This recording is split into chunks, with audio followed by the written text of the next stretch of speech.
Smith, and I am a park interpreter here at Louisiana Purchase Historic State Park.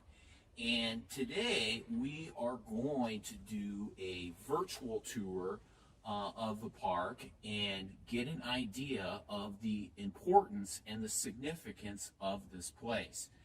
Now, Louisiana Purchase Historic State Park is not very big. It's only about 37 acres, and it's at the end of this highway, and it features a boardwalk that goes out to the initial point of lands that were surveyed here in Arkansas and several other states that were acquired in the Louisiana Purchase.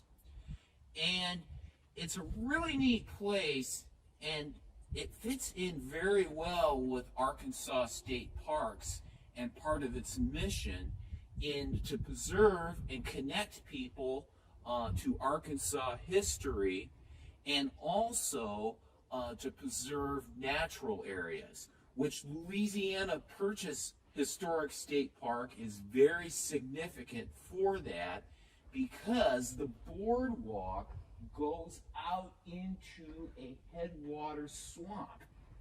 And there are very few of these that remain here in eastern Arkansas. And you're going to get to see the swamp a little more up close in detail as we go along today. By visiting Louisiana Purchase Historic State Park, you can experience the natural landscape the 1815 surveyors journeyed through as they created a legacy that lasts even till today. So, to begin with, let's talk a little bit about the Louisiana Purchase. And I have a map here, and this area in white was land that was purchased by the United States from the nation of France in 1803. And it included over 800,000 acres of land that was basically west of the Mississippi River. It included several what would become states. And I should say, this area was not all that well defined.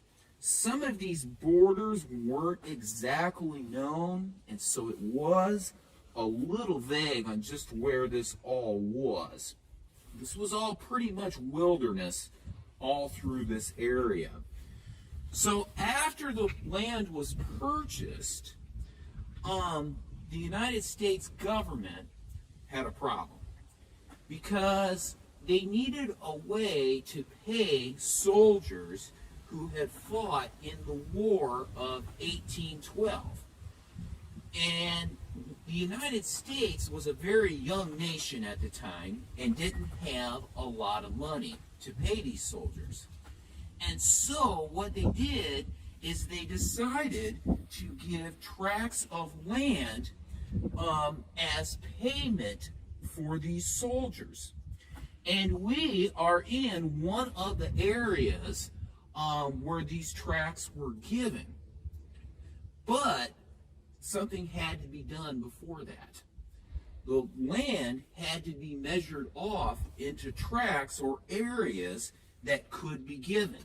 This was just vast wilderness out here. Nobody really knew what was out here. And so the land needed to be surveyed. And so what we have here at Louisiana Purchase Historic State Park is the initial point. And what happened is, in the year 1815, one surveyor began about 50 miles to the south, and they started to come north. And another surveyor started to the east of here, where the St. Francis and Mississippi rivers meet. And they started to come to the west. And where the two surveyors crossed was the initial point. And we're going to go out to that here in a few minutes. But the surveyor that came from the south started where the Arkansas and the Mississippi River meet. It was pretty common for surveyors in projects like this to start from known landmarks. And those were both known landmarks. And so that's kind of a quick little background of the Louisiana Purchase. But now what we're going to do is we're going to go back here and talk about some of the equipment that they used. The transformation of the land into squares and lines by the surveyor's tools created a legacy that lasts even till today. So if you would like to join me, let's come on down here and take a look at some of the equipment.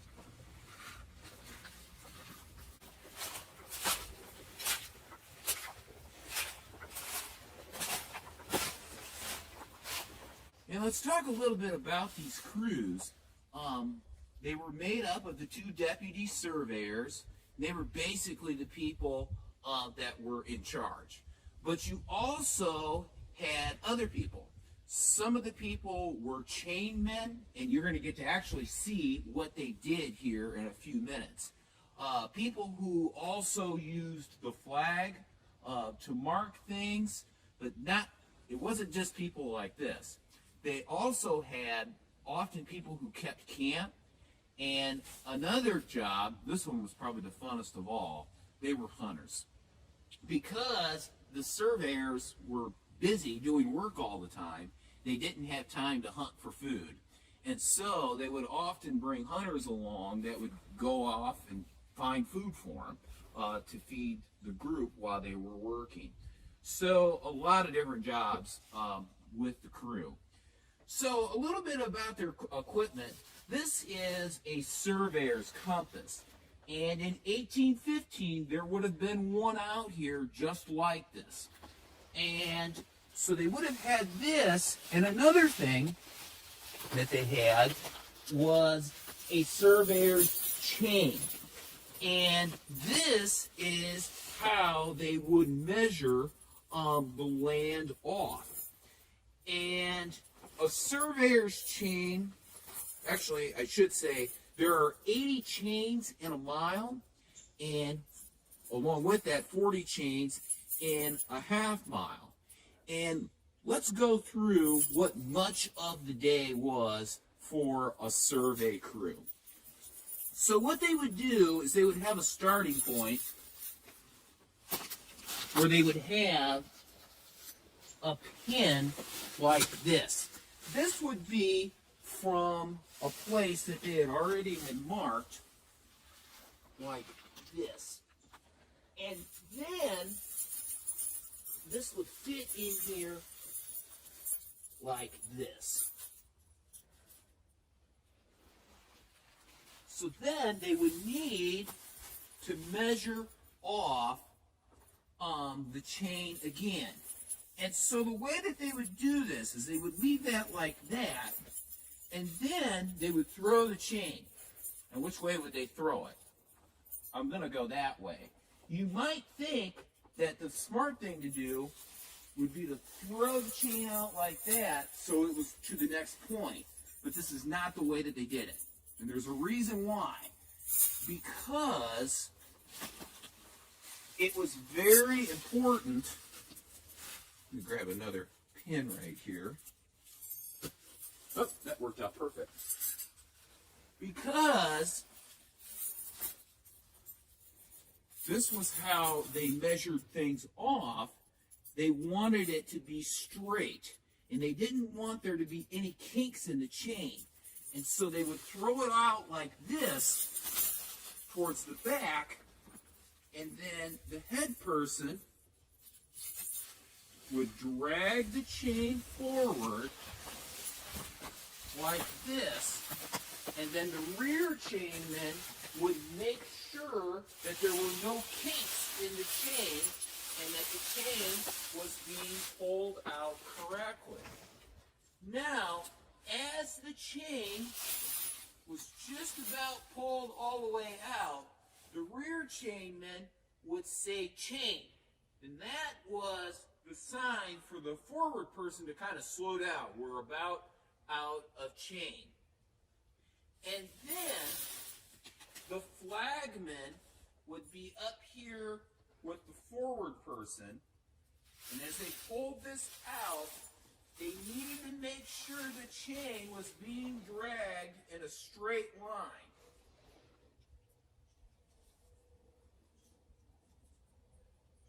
And so, that's where the compass comes into play. What they would do is the flagman would stand up there with the forward person, and they would use this to make sure that the line was straight, because if the line's bent, it's not very accurate. And so what they would do is they would continue this process all day long. Now, some other things along with this, every half mile they would set up a permanent marker. Usually they could do it a couple ways. They could put a post into the ground, but as you can see, there's a lot of trees across this landscape here. And if where the half-mile post was, or where it was supposed to be, you ran into a tree, which happened a lot, they could mark the tree as being where the half-mile line should be. And so that happened a lot also. And another thing that they would do is at each one of these half-mile posts, they would mark witness trees. And what witness trees were, they would do 2 of them at each one, is they would pick out 2 trees that were close by, and they would measure the distance they were away from the posts, and also the angle that they were from them. And the reason they did this is, well, they were witnesses. And so somebody could come along later on and be able to find where the correct marker was. And another thing that they would note were what were called line trees. Now, it worked out pretty good here, actually maybe not so good, is my chain didn't hit a line tree. But I'm going to grab this here.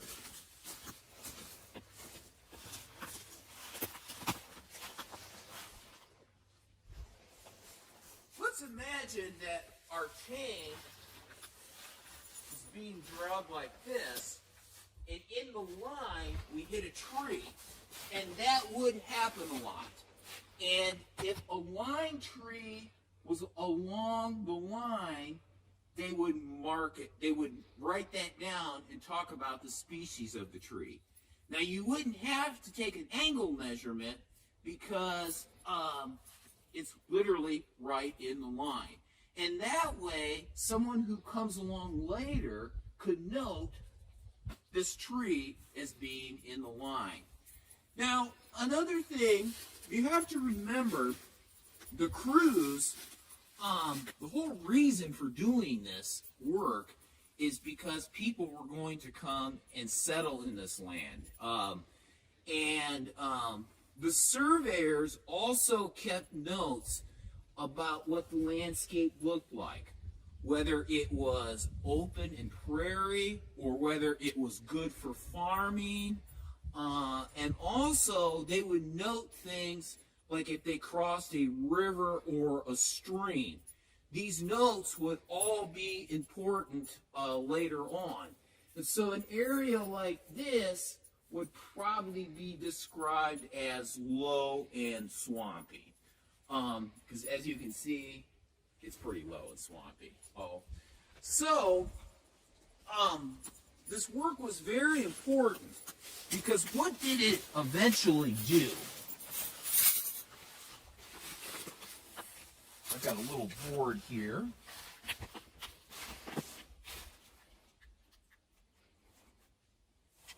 That we made out. And so you had the two surveyors. One created the line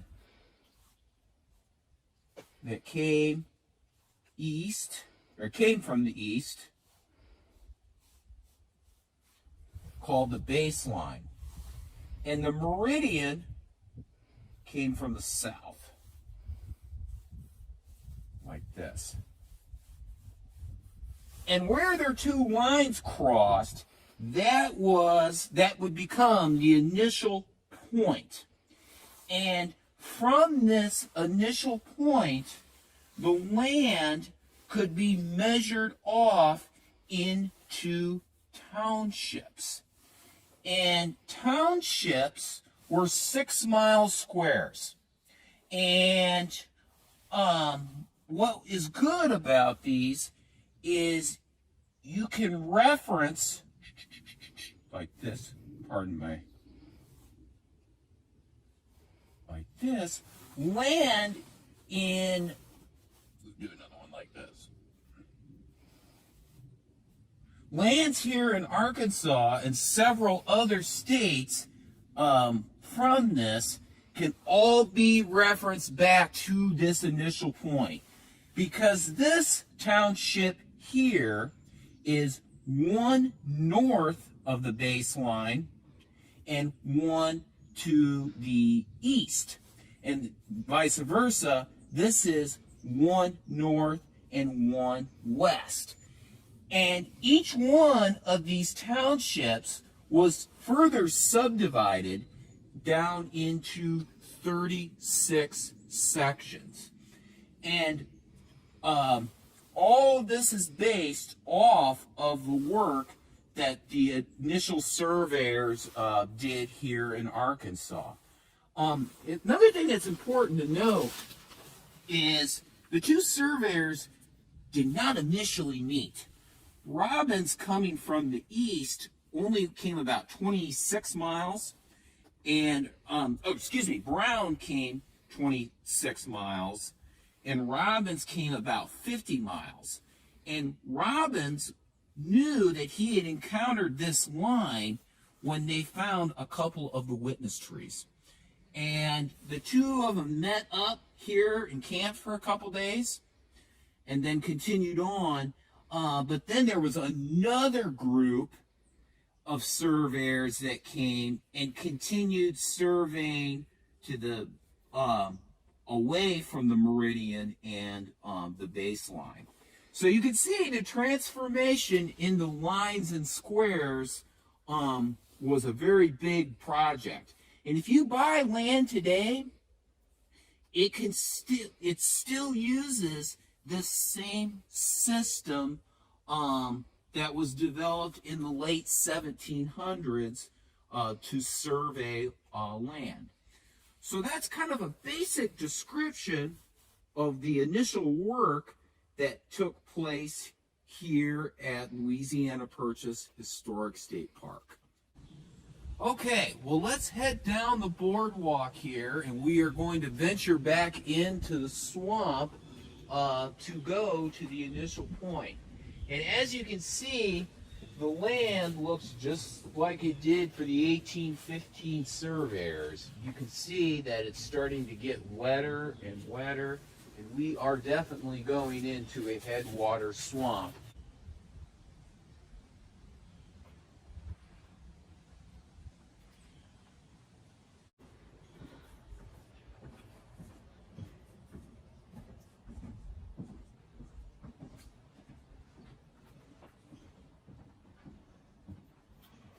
Okay, so now we are at the initial point where a granite monument was put up to commemorate the survey in 1926.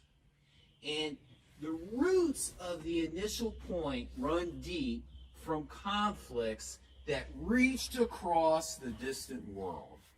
First, in 1762, Great Britain and France had just ended a war, and France had lost the war.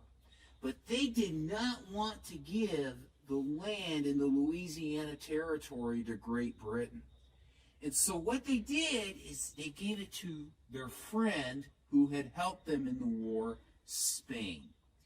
And then Spain controlled the land until the year 1800, when a bully came along. And this bully was named Napoleon. Napoleon demanded that Spain give the land back to France. Now, Napoleon was had a very powerful army.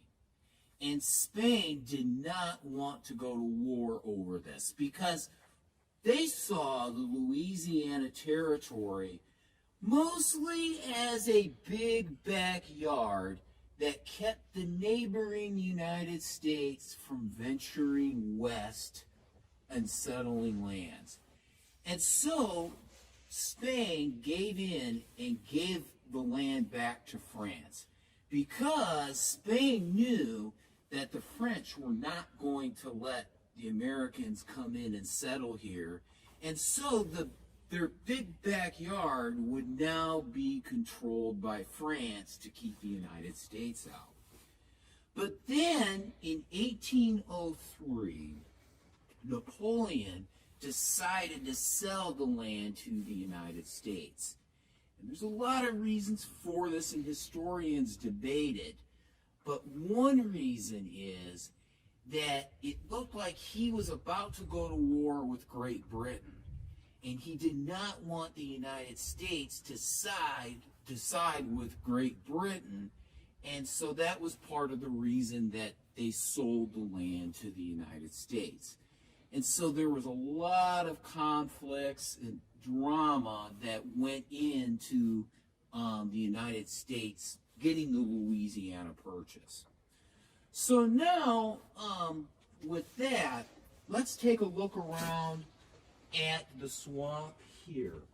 Your view of the swamp is a screenshot of the natural world saved from the notes of the surveyors. And you can hear the geese overhead, right now. The surveyors kept notes. And I'd like to just read a little bit about what they said. Brown said as he was entering the swamp, the most of this mile, very low and swampy, was cypress and briars and thickety in abundance. Cannot well say what is the bearing of the swamp. And Robbins describes it pretty similar.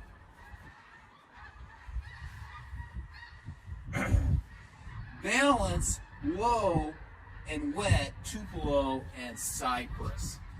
And that's a pretty good way to describe what we see out here. Your view is exactly like it would have been when the surveyors were coming here. And some examples of what they talk about are these cypress trees that you can see right over here. This is a good one to look at right here. Cypress is very well adapted for growing in a swamp like this. You can see how it gets these leaves or like roots that grow out of the water like this. And what that does is that helps them breathe, and it also helps them stay stable in the soil. Cypress can grow for hundreds of years, and as you can imagine, there's been many windstorms come through here, and this helps hold them in place. And also, you notice that they have buttresses or widened trunks at the bottom, and this helps them stay stable in the soil. Another tree that's like this is tupelo, or water tupelo, I should say. We have a couple of water tupelos that are over here, and they have trunks that are like that also. That helps them stay stable in the water. And here at Louisiana Purchase Historic State Park, we have a lot of interesting wildlife, like the geese you can hear overhead. But another special one is a bird voice tree frog. And bird voice tree frogs, as you can imagine from their name, like to live in trees. And they are pretty restricted to swamps like this that have lots of tupelo and cypress. And they are very well adapted for living in trees because on their feet they have sticky pads that are almost, you can almost imagine them being like this with Velcro. And this helps them climb and hold themselves stable up in the trees. And so it's an animal that's very well adapted for this place, and it really shows the significance and why this park is so important that these trees are protected here. And so, as you look across the swamp, it is a screenshot saved from 1815 from the notes that the surveyors took. So, in wrapping up today, we looked at how the land was transformed into lines and squares by the surveyor's tools, how the initial point has deep roots from conflicts across the distant world, and how the swamp is really a screenshot of that world saved from the notes of the surveyors. And just a couple of things I would challenge you to do is try to remember a plant or animal that we talked about today and one of its adaptations, or even better yet, I would write it down, like on a piece of paper. So that's how I can always remember things. A picture's worth a million words. And also, I would encourage you to go out at a point chosen by your teacher and look around the landscape and mark something down like what the surveyors would have noted in their notes, like a tree that you see, or if there's a creek or a stream or something nearby, something that you think that the surveyors would have noted when they were out surveying. By visiting Louisiana Purchase Historic State Park, you can experience the natural landscape the 1815 surveyors journeyed through as they created a landscape, or as they created a legacy that lasts till today.